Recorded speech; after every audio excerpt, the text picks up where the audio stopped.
So I get this text message that says, hey,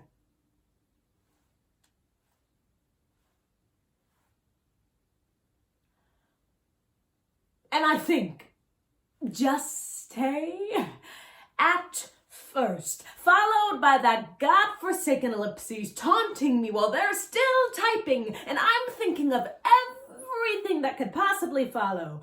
You're fired. The house is on fire. I'm leaving your father. You're gonna be a mother. Anxiety makes you see things that aren't there. When people ask me how I'm doing, I want to say my depression is an angry deity, a jealous God. I want to say that depression is the only clean shirt I have left, and my washing machine has been broken for months. But instead I laugh and I say, I'm doing all right. Things I would like to tell every teenage girl. The world is trying to kill you.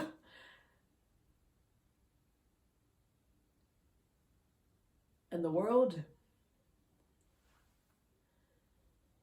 is strong.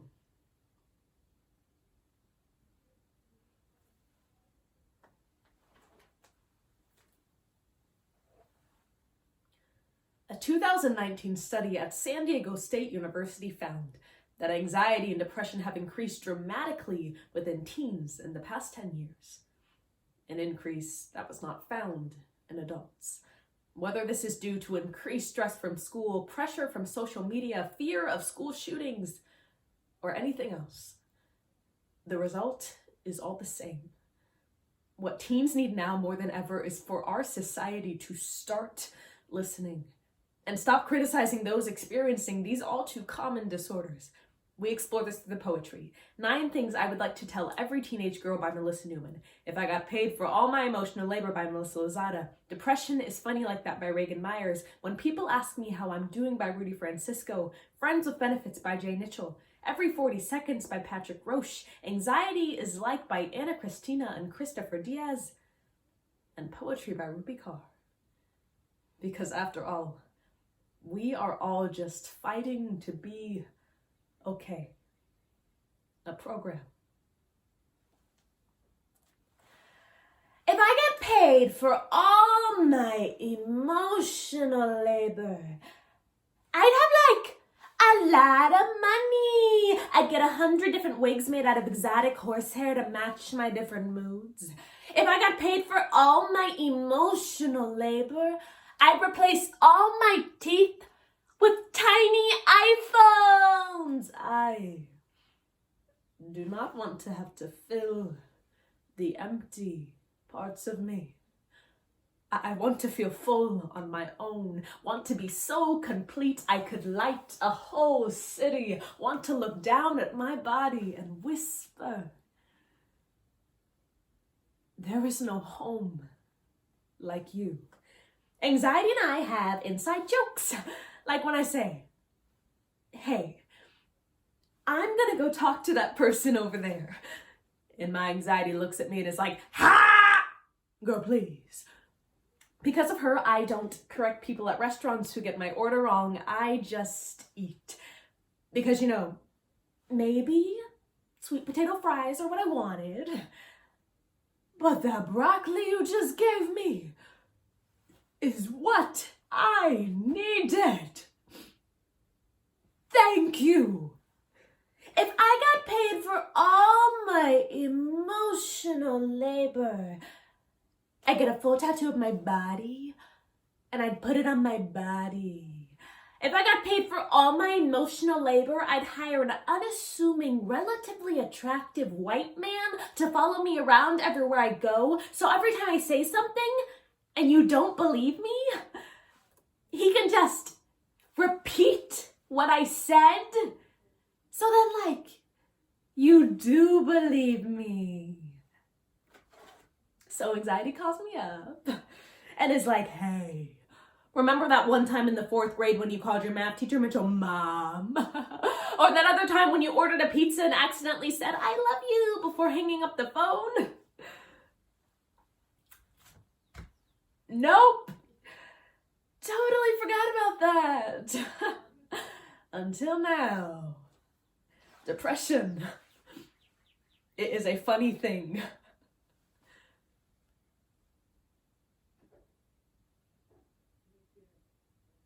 Until it's not. It's trying to be the conductor to a choir with left and right hands on different bodies. It's having a choir of voices singing in your head, but no one knows the lyrics.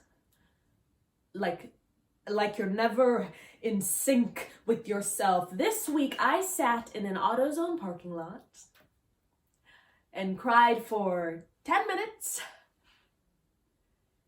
because I couldn't change a headlight. My first thought was, seems right.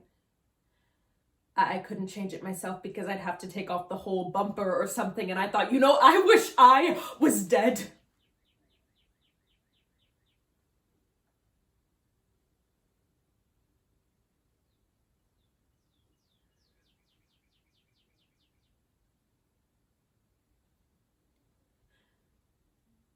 Being this kind of sad is funny in that way.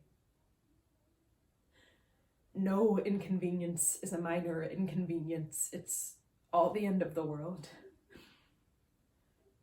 My brain is dramatic like that. When people ask me how I am doing, I want to say so much.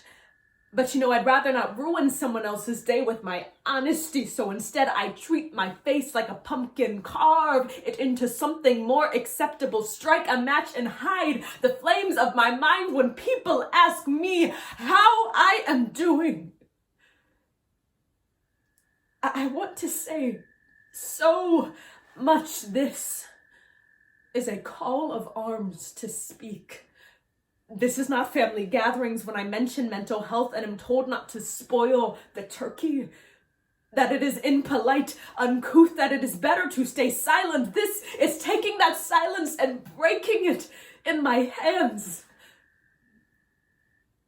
This is saying that we are fighting, and we've been fighting with every weapon and fist. We have crashed against the cliffside, broken and splintered, and yet we are still fighting. We are still fighting. We are still fighting.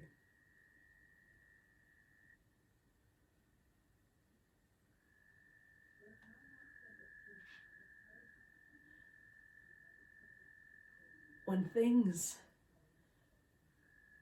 come crashing down at your feet, it is okay to let others help pick up the pieces. If we are here to take part in your happiness, we are more than capable of sharing your pain. After all, what is stronger than the human heart which shatters over and over and still lives? Things I would like to tell every teenage girl. The world is trying to kill you. And the world is strong.